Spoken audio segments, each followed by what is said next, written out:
Hello friends, welcome in Urdu villa. तो आइए अब हम नावल के पार्ट नंबर 91 की तरफ बढ़ते हैं। वो सब अपने मम्मा पापा के साथ अपने घर जा रहे थे। मम्मा पापा ने उन्हें अपने कल कनाडा वापसी और हेलमेट के हालात के बारे में बताया था। आयशा, सफीन, मेरोसा, सनम चारों बहनें मम्मा पापा की वापसी और सनार के गल पर हमले की खबर सुनते बुरी तरह से परेशान हो गए थे। आशा तो सनार से बात करने को बेचैन हो गई थी और उसका नंबर भी लगाने लगी थी, मगर जुहेर साहब ने उसे बाकी तीनों को भी फिलहाल सनार से बात करने के लिए मना कर दिया था और वादा किया था कि वो कनाडा पहुंचकर खुद ही सनान और लाइबा से इन चारों की बात करवा देंगे। वैसे भी उनकी शादी के बारे उन्होंने सनान को बताया नहीं था, तो अब कनाडा जाकर जुहेब साहब सनान को सारी सिचुएशन समझाकर बेटियों की शादी के बारे में बताना चाहते थे। ज़ुहैब साहब की बात सुनकर वो चारों खामोश हो गए थे। इन चारों के पास माँ बाप के साथ वक्त गुजारने के लिए बस आज का दिन था, इसलिए ज़ुहैब साहब और हाला ने उनके ससुराल वालों से इन चारों को साथ ले जाने की इजाज़त ले ली थी। वो सबसे मिलती हुई पौड़ी घर में चली आई थी। घर की सारी औरतें उनसे मिलकर अंदर जा चुकी थी, सिवाय रिया, जैनब और फातिमा के। वो अपने अपने शोहर हजरात के साथ ही बाइक खड़ी थी और हाला के साथ बातें कर थी, जबकि उनके शोहर ज़ुहैब और ज़ैब से बातों में मशगूल थे। वह तीनों बहनें एक तरफ खड़ी उस मां का इंतजार करती जो इसी वक्त रोहा को लेकर बाहर आया था। मेरोसा अपने ससुर के कहने पर महविश अफंदी से इजाजत लेने शहरियार मैंशन गई थी और अब तक वापस नहीं आई थी। वो चारों उस्मान के साथ ज़ुहैब के घर में जा रही थी। उस जैब साहब के घर में ज़ुहैब, हला और रोहा जा रही थी। पता नहीं इस वक्त कहाँ गायब हो गए हैं। अब कॉल करें मुझे, फिर बताऊंगी, मगर उनके पास मेरा यहाँ पाकिस्तान वाला नंबर भी तो नहीं है ना। सबसे पहले अपने शोर की गैर मौजूदगी का ख्याल सनम को आया था। वो शादी के बाद पहली बार अपने मेके जा रही थी, मगर उसका नया नवेला दुशोहर गधे के सर से सींग की तरह अचानक गायब हो गया था और सनम को उस पर शदीद किस्म का गुस्सा आया था। अभी कुछ देर पहले अपने बेडरूम में रकीम शाह ने उसके साथ भी मोहब्बत के कितने ही अहद-ओ-पैमां बांधे थे। सनम उसकी नरम व गरम लो देती नजर से जैसे पिघलती जा रही थी। अगर यह रकीम शाह की मोहब्बत का अंदाज था, तो सनम की उसकी मोहब्बत का यह मुनफरिद, बावकार और प्यारा सा अंदाज बेहद बाया था। उसकी मोहब्बत बड़ी नरम व गर्म नब्ज के हसाम में ताज जिंदगी कैद रहना चाहती थी। रकीम के बारे में सोचते एक खूबसूरत मुस्कुराहट ने उसको छू लिया था। तभी अचानक उसकी नजर सामने से अपनी तरफ आते रकीम पर पड़े।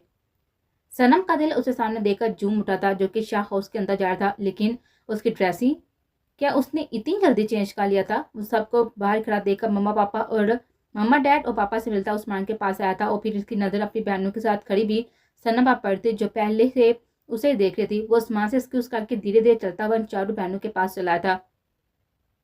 सनम अपने चेहरे पर उसकी निगाहों को महसूस कर रही थी और रकीम के पास आते सनम ने उसकी आंखों में देखा था, मगर ये क्या, वो रकीम तो नहीं था। हाँ, वो उसका रकीम नहीं था, वो रूहान था। और सनम पर पड़ने वाली उसकी वो नजर भी रकीम की नजर नहीं थी, वो निगाह रूहान की थी। अंदर तक उतरती हुई, तपती, झुलती हुई, झुलसाती हुई, रूम रोम को काटती हुई। सनम ने बस एक लम्हे को उसकी आंखों में देखकर अपनी नजरें चुरा ली थी। रूहान की आंखों में छलकते जज्बे सनम को अजीब सी कैफियत से दो चार कर गए थे। तभी उसकी निगाह बदलने के साथ ही तेजी से अपना रुख भी बदला था।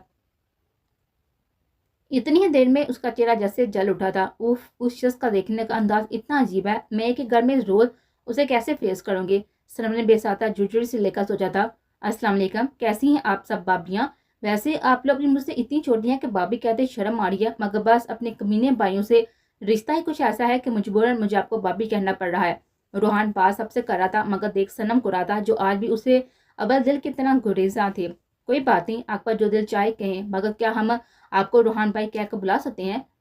सफी ने खुशदिली से कहकर रूहान से पूछा था। उफ, क्या कह दिया भाभी जान, आप भाई कहेंगी तो दिल किरची किरची होकर बिखर जाएगा। आफ्टर ऑल आप मेरे हिस्से की प्रॉपर्टी थी। हम दोनों जुड़वा बहनों के हिस्से में आप दोनों जुड़वा बहनें आनी चाहिए थी, मगर अपना हाल ही मुझसे पहले बाजी मारकर आपको उड़ा के ले गया। लेकिन कोई बात नहीं, चलें, अपने भाई के लिए कुर्बानी भी सही, अब हालिद के साथ आपका भाई भी बनना पड़ेगा। रूहान तासब से हाथ मिलाता हुआ बोला था। उसके मजाकिया अंदाज पर आयशा और सफी मुस्कुराते थे, मगर सनम खामोशी से सर झुकाए खड़े थे।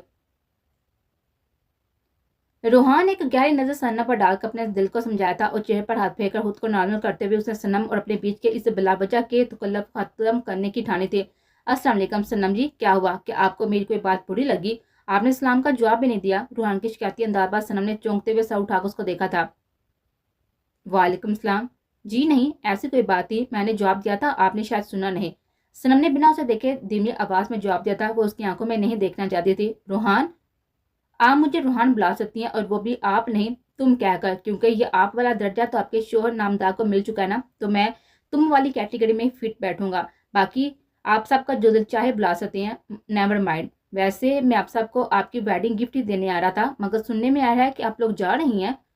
روحان سب سے نارملی بات کر رہا تھا، تبھی سنم اس کو دیکھنے لگی تھی۔ اب وہ اسے خاص نظر سے نہیں دیکھ رہا تھا، بلکہ کافی نارمل انداز میں دیکھتے ہوئے بول رہا تھا، جی کل مما پاپا واپس جا رہے ہیں نا، تو ہم آج گھر پر رکنے جا رہے ہیں۔ آشا نے جواب دیا تھا۔ اچھا، مگر آپ کے شوہر حضرات کہاں ہیں؟ وہ نہیں جا رہے ساتھ؟ روحان نے آشا سے پوچھا تھا۔ آئی ڈونٹ نو کہاں ہے۔ فہیم تو کافی دیر سے گدے کے سر سے سینگ کی طرح غائب ہے۔ آشا کاندھے اچکا کر لاپرواہی سے بولے تھی۔ ہاں ہاں ہاں، واہ مزہ آ گیا۔ آشا بھابی اپنا ڈیشنگ کمینہ یہی عزت افزائی ڈیزرو کرتا ہے۔ آپ نے بالکل ٹھیک پہچانا ہے اسے۔ ویسے وہ گدا اور باقی 3 ہنچر بھی غائب ہیں، تو آپ لوگ کال کر کے پوچھ لینا۔ روحان نے آسان سا حل بتایا تھا۔ ہمارے پاس ان میں سے کسی کا بھی نمبر نہیں ہے۔ میرے پاس فہیم کا جو نمبر تھا وہ بند ہے، اور میروزہ کے پاس عادل بھائی کا نمبر ہے، مگر اس کا سیل مما کے گھر پر آ گیا۔ باقی سنم اور صفین کے پاس بھی رقیم بھائی اور حالت بھائی کا کوئی نمبر نہیں ہے۔ آشا نے روحان کو اصل وجہ بتا دی تھی۔ منگنی والے دن ہی حالب نے آشا سے معافی مانگ کر اس کے ساتھ اپنا یہ نیا رشتہ بھی جوڑ لیا تھا، اور اس کی دیکھا دیکھی وہ سب بھی اپنی اپنی بیویوں کو چھوڑ کر باقیوں کے بھائی بن گئے تھے۔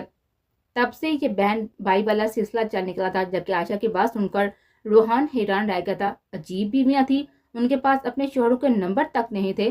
سبین بھابی اپنا فون دے، میں اس میں آپ کے شوہر سمیت باقی تینوں کے نمبر بھی سیو کر دیتا ہوں۔ روحان نے سفین کے ہاتھ میں تھما اس کا سیل دے کر کہا تھا، اس سے فون لے کر خالد سمیت باقی تینوں کے نمبر بھی سیو کر دیے تھے۔ چلیں گرلز، عثمان میروسا کو ساتھ لیے ان کے پاس آ کر بولا تھا۔ میروسا شہریار مینشن سے عجیب سی اداسی واپس لوٹے تھے۔ ہاں چلو، سنم کہتے ہوئے آگے بڑھ کر اپنی ساس زینب اور ریحا سے ملی تھی۔ اس کے بعد اپنے سسر کے علاوہ باقی تینوں حضرات سے بھی دعا لیتی ہوئی سب سے پہلے گاڑی میں آ کر بیٹھی تھی۔ اس کے بعد آشا، سفین اور میروسا بھی سب سے ملتے ہوئے گاڑی میں چلی آئی تھی۔ میروسا فرنٹ سیٹ پر عثمان کے ساتھ ہی بیٹھی تھی۔ مما پاپا اور ڈیڈ بھی سب سے الوداعی کلمات کہتے ہوئے اگلی گاڑی میں سوار ہو چکے تھے، اور عثمان سب کو سلام کرتا ڈرائیونگ سیٹ پر آ گیا تھا۔ پھر دونوں گاڑیاں ایک کے بعد آگے پیچھے شاہ ہاؤس سے نکلتی چلی گئی تھی۔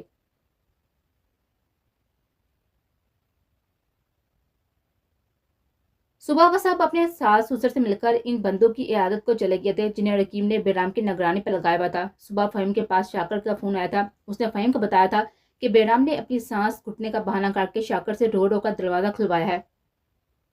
بیرام کے ہاتھ پیر جلنے کی وجہ سے رقیم اس کی رسیاں راتوں ہی کھل گیا تھا۔ رقیم کے بندے نے شاکر کو منع بھی کیا تھا کہ دروازہ نہ کھولے، مگر بیوقوف شاکر بیرام کے فریم میں آ گیا تھا، اور اس نے بنا کسی کی مانے بیرام کے روم کا دروازہ کھول دیا تھا۔ دروازہ کھلتے ہی بیرام نے سب سے پہلے شاکر پر حملہ کیا تھا۔ اس نے شاکر کا سر دیوار پر دے مارا تھا، اور وہ درد سے کراہتا ہوا نیچے بیٹھ گیا تھا۔ اس کے بعد مزید 3 لوگ جو کہ شاکر کی چیخیں سن کر اندر آئے تھے، ان میں سے ایک کے سر پر بیرام نے راڈ سے حملہ کیا تھا۔ یہ وہی راڈ تھی جسے رقیم اس کو مارتا تھا۔ باقی 2 بندوں کے اوپر اس نے کرنٹ کے تار چھوڑ دیے تھے، جسے انہیں کرنٹ کے زبردست جھٹکے لگے تھے، اور بیرام انہیں اندر تڑپتا ہوا چھوڑ کر باہر نکل گیا تھا۔ ان کو بچاتے ہوئے شاکر کو بھی کافی زبردست کرنٹ لگا تھا۔ بیرام کے باہر آتے ہی باقی 2 بندوں نے بیرام کو پکڑ لیا تھا، مگر ان کی گرفت سے بچ کر کچن میں بھاگ گیا تھا۔ اس نے کچن شیلف پر پڑی بڑی سی نائف سے ان باقی 2 لوگوں پر حملہ کیا تھا۔ یوں سب کو بوٹنا سے زخمی کر کے بلاہر کو فلیٹ سے باہر نکل آیا تھا۔ پیچھے اپنی بگڑی حالت کی پرواہ کیے بنا شاکر سب کو لے کر ہاسپٹل گیا تھا، جنہیں بڑی مشکل سے ایڈمٹ کیا گیا تھا۔ پولیس کے ساتھ ڈاکٹرز نے تبھی پولیس کو کال کر دیا تھا۔ رات کو تو جیسے تیسے شاکر نے سب سنبھال لیا تھا، مگر صبح ہوتے ہی اس نے فہیم کو کال کر کے ساری بات بتا دی تھی۔ مزید یہ کہ ان 5 میں سے 2 کے حالت کافی خراب تھے۔ ساری بات سن کر وہ چاروں ایمرجنسی میں ہاسپٹل بیٹھ گئے تھے۔ جلدی میں انہوں نے گھر میں سے کسی کو بھی اپنے باہر جانے کا بتایا نہیں تھا۔ وہ پھر سارے مسئلے نپٹا کر گھر واپس آتے ہوئے انہیں ضرورت سے زیادہ دیر ہو گئی تھی۔ وہ شام کے قریب اپنے گھر پہنچے تھے، مگر گھر آتے ہی انہیں پتا چلا تھا کہ ان کی بیویاں آج صبح ہی کل تک کے لیے اپنے میکے جا چکی ہیں۔ ایک تو ویسے ہی تھکاوٹ سے برا حال تھا، اور گھر آتے ہی یہ خبر سن کر وہ چاروں بٹنا سے جھنجھلا اٹھے تھے۔ ابھی تک تمام لوگ شاہ ہاؤس میں ہی موجود تھے۔ فاطمہ، ریحا اور زینب اپنی بہوؤں بیٹیوں کے ساتھ ہی ہال میں بیٹھی چائے سے لطف اندوز ہو رہے تھے، جب وہ چاروں غصے بڑھے ہوئے شاہ ہاؤس چلے آئے تھے، اور آتے ہی اپنی اپنی ماؤں کے سر پر سوار ہو گئے تھے۔ ان کے والد صاحبان اور سارے بھائی اس وقت ہال میں موجود نہیں تھے۔ تبھی موقع کا فائدہ اٹھا کر فہیم سب سے پہلے بڑکا تھا۔ یار یہ کیا بات ہوئی؟ ایک کال کر کے کم سے کم بندہ بتا دیتا ہے۔ کل ہی تو اپنا گھر چھوڑ کر آئی تھی، آپ نے آج پھر واپس بھیج دیا۔ وائی مام! فہیم اپنے پاس بیٹھے حالب کے کاندھے پر زور سے ہاتھ مار کر زینب سے بولا تھا۔ हालिब ने भी जबरन फहीम को उसे पीछे धकेल कर उसकी कमर पर एक जोरदार चमाट लगाए थे। ना तो मुझे बता हमने क्या बुरा किया बेचकर। उनके माँ बाप कल वापस कनाडा जा रहे हैं, पता नहीं फिर कितने अरसे बाद बेटियों से मिलना नसीब होगा उन्हें, इसलिए हमने बेच दिया। और तुम भी खुद गर्जी का मुजाहरा करना छोड़ो। अब तुम्हारी बीवी को सारी जिंदगी तुम्हारे साथ ही रहना है। एक दिन के लिए चली भी गई है तो कौन सी क़यामत आ गई है। आज गई है तो कल वापस आ जाएगी, फिर क्यों इतना तुम भड़क रहे हो। जैनब ने फहीम को घूरते हुए कहा था। और तुम सब गए कहाँ थे? सुबह से ऐसे गायब हो कि अब शाम की खबर ला रही हो। हूर ने भी फहीम के साथ ही इन तीनों से पूछा था। यार आपी, बंदे को बाहर भी 100 काम होते हैं। अब उसका ये मतलब है कि आपने हमारे पीछे हमारी बीवी को बिना बताए हुए रवाना कर दिया। फहीम की जगह पर आदि तबकर बोला था। तो मेरे भाई, तुम्हारी बीवियों का ये ख्याल होना चाहिए था ना कि वो तुम लोगों को कॉल करके पहले इजाजत लेती, तुम लोगों की मर्जी पूछती फिर जाती, या फिर तुम्हें साथ ले लेती। मगर वो तो तुम्हारे बिना भी खुशी खुशी गई हैं। हमने जबरदस्ती नहीं भेजा, अब वही तुम्हें किसी हाथ में नहीं लाई तो हमारा क्या कसूर। अनाया भी मुस्कुराहट रोकते हुए मीठा सा तर्ज किया था, जिस पर आदि को वाकई में रोसाबा गुस्सा आया था। या अल्लाह, मुझे इस एतराज की वजह समझ नहीं आ रही, क्यों इतने बेकुल हो रहे हो बेटा। उन्हें वलीमे के बाद भी तो जाना ही था ना। एक दिन पहले चली गई हैं तो क्या हुआ। तुम्हें इतना बुरा लग रहा है तो उनका जाना तो चले जाओ, उनके साथ मेके मिलकर आ जाओ। फातिमा ने सीधा सा हाल बताया था। बिल्कुल नहीं मम्मानी जान, सेल्फ रिस्पेक्ट नाम की भी कोई चीज होती है। उनकी बेवफाई पर आज दुनिया तानों पर उतर आई है। अनाया को घूरकर कहा था। ना की कटवा दिया इन लोगों ने हमारी। अब हम नहीं जाना, अब हमने नहीं जाना। फहीम जज्बाती हो गया था। उफ फहीम, चुपचाप चले जाओ यहाँ से, वरना मैं वाकई अब फरहान को बुला लूंगी अगर मजीद ड्रामा किया तुमने। जैनब झंझला कर बोल दी। मगर फूफा, कम से कम हमें आप लोग ही कॉल कर देती तो हम जल्दी आ जाते। आपकी बार मलोर सा बैठा हुआ रकीम बोला था। आदि और हाल के मूड भी बुरी तरह से बिगड़े हुए थे। तो तुम आकर क्या करते मेरे बच्चे? 32 तोपों की सलामी देते या उन पर फूलों की बारिश करके उन्हें रुखसत करते? फातिमा भी रकीम को घूरते हुए बोले थे। वो बात नहीं है चाची, मगर बंदे की नॉलेज में तो होना। आज हमारे कुछ फ्रेंड्स ने अपनी बीवियों के साथ उनके लोगों से मिलने आना था। कल रिसेप्शन में ढंग से बातचीत नहीं हो सकी, इसलिए हमने उन्हें आज बुलाया था। इस बार हालिम ने काफी ठोस जवाब पेश किया था। वो सब की तरह डायरेक्ट कुछ बोलकर अपनी बेइज्जती नहीं करवाना चाहता था। तो परसों सबको घर बुला लेना ना बेटा, इतनी कौन सी बड़ी बात होगी। अब रिहा भी आजिज आ गए थे। रहने दो भाइयों, ये सब के सब पत्थर दिल औरतें हैं, ये हमारे जज्बात क्या समझेगी। उन्हें क्या पता कि जब शादी के नेक्स्ट डे ही शोहर को बीवी अकेला छोड़कर चली जाती है तो उसकी याद में बेचारे शोहर का कैसा दिल तड़पता है। कल शादी हुई और आज जालिमों ने मेरी बीवी को भी बेच दिया। अब मैं बिना उसे देखे हुए 24 घंटे कैसे रहूंगा। फहीम ने हालिब की पीठ थपक कर उसे खामोश किया था और खुद गमगीन लहजे में कहा था। तो फोटो देकर गुजारा कर लो मेरे बच्चे, हो सकता है तस्वीर देकर थोड़ा सहारा मिले तुम्हें। फहीम ने पीछे से अचानक से फरहान साहब की आवाज गूंजी थी और उसके सीटी गुम हो गए थे। मारे गए यार, ये वालद बुजुर्गों हमेशा गलत वक्त पर एंट्री देते हैं। फहीम ने डरते डरते पीछे मुड़कर देखा था और फरमान साहब न जाने कब अंदर से बाहर हॉल में चले आए थे। उन्होंने फहीम की बात सुन ली थी। हाँ तो बेटा जी, कुछ चीजें होती हैं शर्म, लिहाज, गैरत नाम की, और इंसान के बच्चे अक्सर माँ बाप बहन भाइयों के सामने उनका इस्तेमाल करते हैं। आप भी इत्तेफाक से इंसान में पैदा हुए हैं, इसलिए अब से आप इनका इस्तेमाल शुरू कर दें, या फिर मुझे आपकी बीवी के सामने जूते का इस्तेमाल करके आपको इंसान का बच्चा बनाना पड़ेगा। आप तो खैर से आप बड़ी और जिम्मेदार पोस्ट पर आ चुकी हैं। अच्छा नहीं लगेगा ना नई नवेली बीवी के सामने जूते खाते हुए। फरमान साहब फहीम के पास आकर खड़े हुए थे और फहीम के कंधे पर बाजू फैलाते बज़ाहिर मुस्कुरा कर बोले थे, जबकि लहजे में धमकी साफ छुपी हुई थी, जिसको समझते फहीम ने उन्हें जवाब देने के लिए गला खनखाना था। मगर बाकी सबके लबों पर फरमान साहब की बात सुनकर तभी तभी मुस्कुरा रेंगे थे। वो तीनों भी हैरान मुड़ के बावजूद भी मुस्कुरा दिए थे। अब फहीम की बेइज्जती एंजॉय करने का वक्त था। वो डैड, शायद कुछ दिन पहले आपने वादा किया था मुझसे कि शादी तक मेरी नो बेइज्जती, और अभी शादी पूरी नहीं हुई, वलीमा रहता है मेरा। फहीम ने मुंह बनाकर उन्हें अपना वादा याद दिलाया था। हाँ मुझे याद है, बिल्कुल याद है बेटा जी, मगर आपको भी याद होगा कि मैंने कहा था कि आप भी मुझे अपना वादा तोड़ने पर मजबूर नहीं करेंगे। इसलिए अगर आप चाहते हैं कि मैं अपने वादे पर कायम रहूं तो आपको तमीज के जामे में रहना पड़ेगा। फरमान साहब आप भी हंस कर बोलते, मगर लहजा वही वार्निंग देता हुआ था। तभी फहीम उनके आगे दोनों हाथ जोड़कर माफी मांगता हुआ उनसे अलग हुआ था। मेरी तौबा वालिद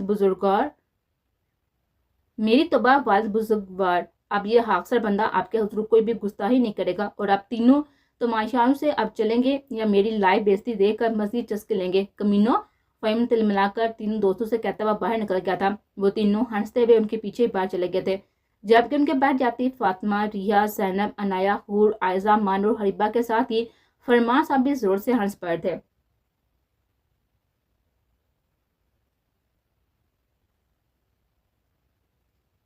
وہ چاروں صبح گھر آ چکی تھی اور یہاں پر سارا دن مما پاپا اور ڈیڈی کے ساتھ وقت کے ساتھ ہی دل کی اداسی دور نہیں ہو رہی تھی۔ وہ لوگ پہلی بار مما پاپا سے الگ ہو رہی تھی۔ کل رات رخصتی والی کیفیت اس وقت دوبارہ دلوں پر چھائی تھی۔ میروسا گھر آ کر مہوش اور انیکا کا بیہیویئر بھی بھول چکی تھی۔ اس وقت صرف ایک احساس ہی تمام احساسات پر حاوی تھا، اور وہ تھا ماں باپ سے دوری کا احساس۔ اس حیا نے ہی ان چاروں بہنوں کو اداس کیا ہوا تھا کہ کل مما پاپا انہیں یہاں پاکستان میں چھوڑ کر خود کینیڈا جانے والے تھے۔ وہ پہلی بار اپنے ماں باپ سے دور ہو رہی تھی، آنکھیں بار بار نم ہو رہی تھی۔ زہیب صاحب سمیت حالہ اور زید مراد باری باری بیٹیوں کو سمجھا رہے تھے، مگر ان کے دل ہون سے اداس تھے، اور اسی چکر میں وہ اپنے شوہروں کو بھی یکسر فراموش کر گئے تھے۔ پورا دن نکل چکا تھا اور رات کے کھانے کے بعد حالہ زبردستی انہیں ریسٹ کرنے کی تلقین کرتی خود بھی سونے جا چکے تھے۔ صفین اور میروسا اپنے روم میں سونے آ گئے تھی۔ میروسا یاد سے اپنے فون پر اپنے پرس میں رکھ لینا، اوکے کل بھی تم بھول گئے تھی، اسے بار بار یاد سے لے جانا۔ صفین نے بلینکٹ اوڑھ کر لیٹی ہوئی میروسا کو یاد دلایا تھا، جبکہ اس کی بات سن کر میروسا ربڑ کی گیند کی طرح زور سے اچھل پڑتی۔ یا اللہ، میں کیسے بھول گئی؟ میں نے عادی کو پورا دن کال نہیں کیا، وہ کیا سوچتے ہوں گے میں گھر آتے ہی انہیں بھول گئے۔ صفین، تم نے بھی حالے بھائی کو کال نہیں کیا؟ میروسا نے بیڈ سے اٹھتے ہوئے صفین سے پوچھا تھا۔ مجھے انہیں کال کرنے کا وقت ہی نہیں ملا۔ ہاں، میں نے بھی ابھی ان کی کالز دیکھی ہیں۔ اصل میں گھر آ کر اپنا فون سائلنٹ کر کے پرس میں رکھ دیا تھا، اس لیے ان کی کالز کا پتہ نہیں چلا۔ اب اتنی رات ہو گئی ہے، اب کیا کروں گی کال کر کے؟ ویسے بھی آج کا دن مما پاپا کے ساتھ گزار کر میرا موڈ بہت فریش ہے، اور فی الحال میں ان سے بات کر کے اپنا فریش موڈ خراب نہیں کرنا چاہتی۔ کال کرتے ہی شروع ہو جائیں گے، کال کیوں نہیں پک کی، ریٹرن کال کیوں نہیں کی، اپنی فیملی کے آگے مجھے بھول گئی، بلا بلا بلا اینڈ بلا۔ صفین اپنے دونوں ہاتھ اٹھا کر ان کی انگلیوں کو ہونٹوں کے سٹائل میں چلاتے ہوئے بولتی، حالانکہ کچھ دیر پہلے اپنا فون دیکھ کر اس کا دل چاہا تھا کہ وہ حالب سے بات کرے، مگر کل رات حالب نے جس طرح سے اسے ڈانٹا تھا، اس کا بدلہ لینے کا یہ بہت اچھا طریقہ تھا۔ جب اس کی بات پر میروسا نے زور سے ہنسی تھی۔ اوکے مت کرو، پھر کل حالب بھائی کی ڈانٹ سننے کے لیے بھی تیار ہے نا، مگر مجھے آدھے کی ڈانٹ سننے کا کوئی شوق نہیں ہے، اس لیے میں ان کو کال کرنے لگی ہوں۔ میروسا اپنے بند فون کو چارجر کے ساتھ ہی کنیکٹ کرتے ہوئے بولی، اور عادی سے محبت کرتا تھا یہ وہ جانتی تھی، مگر کتنی محبت کرتا تھا یہ اس نے کل رات کو دیکھ لیا تھا۔ انہیں آتا ہی کیا ہے ڈانٹنے کے سوا، اب تک ان کی ڈانٹ ہی سنی ہے، کل بھی سن لوں گی۔ ہے تم کال کرو عادی بھائی کو، میں تو سو رہی ہوں۔ صفین نے کہتے ہوئے سر تک بلینکٹ اوڑھ لیا تھا۔ میروسا فون آن کر چکے تھے۔ فون آن ہوتے ہی فوراً نوٹیفیکیشن آنے شروع ہو گئے تھے، اور یہ دیکھ کر وہ بری طرح سے پریشان ہو گئی تھی کہ اس کے فون پر عادی کی 35 مس کالز تھی۔ اوف، 35 کالز! عادی کب سے کالز کر رہے ہوں گے؟ حد ہے بھائی، اللہ نے اس انسان کو خوبصورت چہرہ تو دے دیا، عقل نہیں دی۔ فون بند تھا تو گھر پر کال کر لیتے۔ میروسا نے بڑبڑاتے ہوئے عادی کو کال لگائی، لیکن تبھی اسے یاد آیا کہ انیکا نے اسے عادی کی کال کرنے کے لیے منع کیا تھا، لیکن اب تو وہ سو چکی ہوگی، اب بات کر لیتی ہوں، اس وقت عادی اپنے روم میں ہوں گے۔ میروسا نے خود کو تسلی دیتے ہوئے عادی کو کال کی تھی، مگر یہ کیا، اس کا فون سوئچ آف تھا۔ او نو، اب کیا کروں؟ گھر کا نمبر بھی میرے پاس نہیں ہے، لیکن وہاں کال کر کے بھی کیا کروں؟ اگر ان کی ممی نے اٹھا لیا تو بہت ہی ناراض ہوں گی، اب کیسے بات کروں؟ میروسا سب بے چین ہو کر ادھر سے ادھر ٹہلنے لگے تھے۔ کیا ہوا میرو، کیوں ٹہل رہی ہو؟ صفین نے بلینکٹ سے منہ نکال کر پوچھا تھا۔ عادی کا فون بند ہے صفین، شام کو ان کی 1.5 مس کالز آئی ہوئی تھی، مگر میں نے دیکھا بھی نہیں، کہیں غصے میں انہوں نے فون بند نہ کر دیا۔ میروسا سب پریشان ہو گئے تھے۔ کچھ نہیں ہوتا، آ کر سو جاؤ، اتنی فکر مت کرو، زیادہ آگے پیچھے پھرو گی نا تو وہ سر پر چڑھیں گے، ناراض ہوتے ہیں تو ہونے دو، ہم نے اپنے ماں باپ کے گھر آ کر کون سا اتنا بڑا جرم کر دیا جس سے وہ ناراض ہوں گے؟ زیادہ دھیان مت دو، کل ولیمے کا فنکشن بھی بکتانا ہے، اس لیے آج اچھا ہے کہ آج نیند پوری کر لو، کل نہ جانے کب سونا نصیب ہو، اوپر سے میاں جی کے ڈرامے الگ۔ صفین منہ بنا کر بولے تھے۔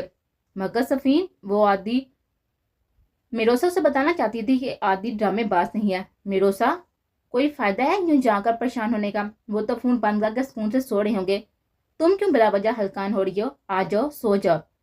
صفین نے کہتے ساتھ ہی دوبارہ اپنا منہ بلینکٹ میں کر لیا تھا۔ صفین صحیح کہہ رہی ہے، اب پریشان ہونے کا کیا فائدہ، کل کی کل دیکھی جائے گی۔ میروسا سوتی ہوئی آگے بڑھنے لگی تھی، اسے ویسے بھی بہت زور کی نیند آ رہی تھی، ابھی وہ بیڈ تک پہنچی ہی تھی کہ تبھی کوئی دھڑ سے دروازہ واہ کرتا ہوا اندر آیا تھا۔ आने वाले को देखते ही मिरोसा का मुंह हैरत से खुल गया था और अंदर आने वाले ने जहाना अंदाज में आगे बढ़ते ब्लैंकेट में छुपी हुई सफीन का ब्लैंकेट झटके से खींचा था। मिरोसा, ये क्या कर रही हो पागल? सफीन झिझलाकर बोलने लगी थी, मगर अपने सामने खड़े हालिब को देखकर उसके आवाज गले में ही अटक गए थे। मिरोसा भाभी, आदि बाहर है, आपको बुला रहा है। हालिब ने सफीन को शोला बार नजरों से घूरते हुए बिना पलटे मिरोसा से कहा था, जबकि दूसरे लफ्जों में गेट आउट बोल दिया था और वो बेवकूफ भी उसकी टोन पर ध्यान दिए बिना ही जल्दी से रूम से बाहर निकल गए थे। मगर ये क्या, बाहर कोई नहीं था। चारों तरफ देखते हुए उसकी नजर सामने वाले रूम के खुले दरवाजे पर पड़ थे। वो छोटे छोटे कदम उठाती रूम के दरवाजे तक पहुंची ही थी कि दरवाजे के पीछे छुपे शख्स ने आगे बढ़ते मिरोसा का हाथ पकड़कर तेजी से अंदर खींचा था और फौरन दरवाजा लॉक कर दिया था। इधर सफीन ने दांत पीसकर अपनी बेवकूफ बहन की अकल पर मातम किया था, जो बिना हालिब की टोन पर ध्यान दिए चुपचाप बाहर चले गए थे। हालिब ने मिरोसा के जाते ही पलटकर रूम का दरवाजा लॉक किया था और दोबारा सफीन के पास चला आया। फिर उसने आराम से सफीन के ब्लैंकेट में दूसरी तरफ से घुसकर लाइट ऑफ की थी और हैरान परेशान से लेटी सफीन को भी ये झटके से अपने पास खींच लिया था। मेरी कॉल पिक क्यों नहीं की माय डियर वाइफी? वो उसके खुले बालों में मुंह छुपाता हुआ महमूर लहजे में बोला था। फिर साकत लेटी हुई सफीन के नकोश को बारी बारी चूमने लगा। सफीन सादे खामोश बैठी हुई थी। उफ फंस की सफीन, ये साइको अब फिर अपना पागलपन शुरू कर देगा। सफीन की सारी बादी हालिब के सामने फिर से दुम दबाकर भाग गए थे। वो उसे सच बता भी देती तभी वो उससे कोई भी बात समझने की कोशिश नहीं करता, बल्कि उल्टा उसे कसूरवार ठहरा देता। अभी वो हालिब को कोई जवाब देने का सोच रही थी कि तभी अचानक हालिब ने जोर से उसके बाल मुट्ठी में दबोचकर एक जोरदार झटका दिया था, जिस पर वह जोर से कढ़ाई थी। मगर हालिब ने बिना उसकी तकलीफ पर ध्यान दिए उसके कान में सरगोशी की। टेल मी माय डियर बीफी, मेरी कास्ट आपने पिक क्यों नहीं की? हालिब सुलगते हुए लहजे में पूछने लगा था। साथ ही सफीन के बालों को दोबारा से एक जोर का झटका दिया था। मेरा फोन साइलेंट मोड पर बैग में पड़ा हुआ था, इसलिए पता नहीं चला। अब मेरे बाल छोड़े। आप बिल्कुल जंगली हैं। सफीन ने अपने दोनों हाथों से अपने बाल छुड़ाने की कोशिश करते हुए कहा था। वो तो मैं हूं मेरी जान, आपको तो इस बात का बहुत अच्छी तरह अंदाजा है ना। और मुझे बताएं कि आज सारा दिन क्यों कॉल नहीं की मुझे? वो सफीन के गाल चूमते हुए बोला था। बाल अभी तक उसकी मुट्ठी में थे। मैं बिजी थी, मम्मा पापा कल जा रही हैं, उनसे बातें कर थी, फोन बैग में था। अभी कास्ट देखी है, मगर फिर नींद आ गई तो सोने लेट गए। सोचा सुबह कर लूंगी। अब मेरे बाल छोड़े, तकलीफ हो रही है। वो बहुत जोर से नींद भी आ रही है। सफीन ने दोबारा से कहा था। कास्ट देखी थी तो दोबारा कास्ट करना चाहिए था ना। आपने मुझे इग्नोर करने की कोशिश की है, यह बात मुझे बिल्कुल भी अच्छी नहीं लगी। अब आपको क्या लगता है स्वीटहार्ट, मुझे इग्नोर करके आप आराम से सो जाएंगी? कम से कम आज रात तो ऐसा पॉसिबल नहीं है। हालिब की मुस्कुराती हुई आवाज ने सफीन के होश उड़ा देते, जबकि हालिब ने सफीन के हैरत ज़दा चेहरे को देखा। मुस्कुराते हुए दोबारा झुक कर उसके गर्दन पर अपने लब रख दिए थे।